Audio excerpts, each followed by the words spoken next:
अस्सलाम वालेकुम एवरीवन। उम्मीद है आप सब जहां भी होंगे खैर खैरियत से होंगे।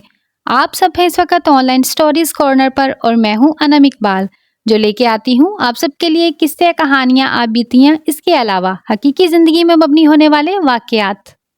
आज मैं लेके आई हूं आप सबके लिए एक छोटी सी कहानी जिसका मकसद सिर्फ आपके चेहरों पर मुस्कुराहट बिखेरना है। तो चले आए शुरू करते हैं। गाँव में एक बशीर नामी लड़का अपनी माँ के साथ रहता था। उसके वालिद का इंतकाल हो चुका था। उनका ताल्लुक एक गरीब घराने से था।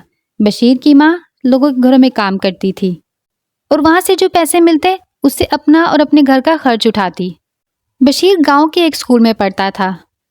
उसकी माँ की ख्वाहिश थी कि बशीर पढ़ लिख कर एक बड़ा अफसर बन जाए।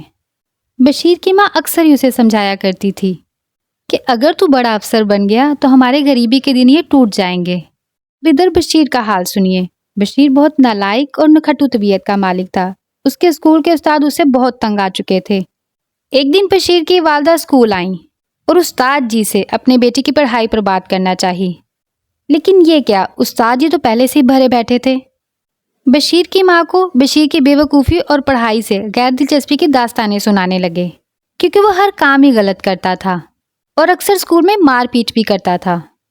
बशीर की माँ पर तो जैसे सख्ता तारी हो गया कि एक ही तो बेटा है मेरे बुढ़ापे का सहारा, और वो भी ऐसा निकल आया। इसी दुख की वजह से बशीर की माँ गांव छोड़ने पर मजबूर हो गई और उसे लेकर शहर चली गई। शहर जाकर एक छोटा सा मकान किराए पर ले लिया और मामूल के मुताबिक लोगों के घरों में काम करना शुरू कर दिया। खैर, वक्त गुजरता गया, गांव तरक्की करके कस्बा बन गया।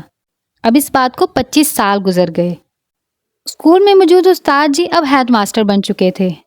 एक दिन खुदा की करनी ऐसी हुई कि हेड मास्टर साहब को अचानक दिल में शदीद दर्द महसूस हुआ। गांव के एक छोटे से हॉस्पिटल में दाखिल कराया, मगर दर्द बढ़ता गया। वहां के मुकामी डॉक्टर ने हेड मास्टर को शहर के बड़े अस्पताल जाने का मशवरा दिया। हेड मास्टर के घर वालों ने आओ देखा ना ताओ, फौरन उन्हें लेकर शहर की जानब रवाना हो गए। वहां जाकर एक बड़े से हॉस्पिटल में दाखिल करवाया गया और उनके दिल की सर्जरी करवाई गई। ऑपरेशन कामयाब रहा। बेहोशी की अद्वियात के जेरे असर हेड मास्टर साहब ने आंख खोली तो सामने खूबसूरत नौजवान डॉक्टर मुस्कुराता हुआ नजर आया। हेड मास्टर साहब अभी उसे पहचानने की नाकाम कोशिश ही कर रहे थे कि अचानक हेड मास्टर साहब का रंग नीला पड़ने लगा। उन्होंने डॉक्टर की तरफ इशारा करके कुछ कहना चाहा, लेकिन शायद वेंटिलेटर ने काम करना छोड़ दिया था। डॉक्टर्स भी काफी हैरान और खौफजदा हो गए कि ऑपरेशन तो कामयाब रहा, फिर अचानक क्या हुआ। डॉक्टर्स ने आगे बढ़कर उन्हें संभालने की कोशिश की, लेकिन तब तक काफी देर हो चुकी थी। हेड मास्टर साहब ने चंद ही लम्हों में दम तोड़ दिया। सारे डॉक्टर्स शशोपंज में मुब्तला हो गए कि आखिर ऐसा क्या हुआ। अचानक एक डॉक्टर ने पीछे मुड़कर देखा कि हॉस्पिटल का एक मुलाजिम जो कि झाड़ू दे रहा था, उसने वेंटिलेटर का प्लग निकालकर अपने मोबाइल का चार्ज लगा दिया था, और वो मुलाजिम कोई और नहीं बल्कि बशीर था। अरे रे, आप क्या समझे थे कि बशीर डॉक्टर था? कहानियों से बाहर आ जाएं कि जिंदगी में बशीर बशीर ही रहता है। बशीर ने ना सिर्फ हॉस्पिटल की नौकरी से हाथ धोए, बल्कि अपनी बेवकूफ़ी की वजह से मार भी खाई। जी तो प्यारे बहन भाइयों, कैसा लगा आपको ये किस्सा? मैं उम्मीद करती हूँ कि मैं आपके चेहरों पर हल्की सी मुस्कुराहट बिखेरने में ज़रूर कामयाब हुई होंगी।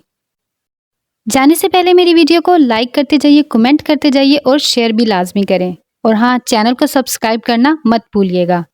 इसके साथ ही दीजिए अनम इकबाल को इजाज़त। अल्लाह हाफिज़।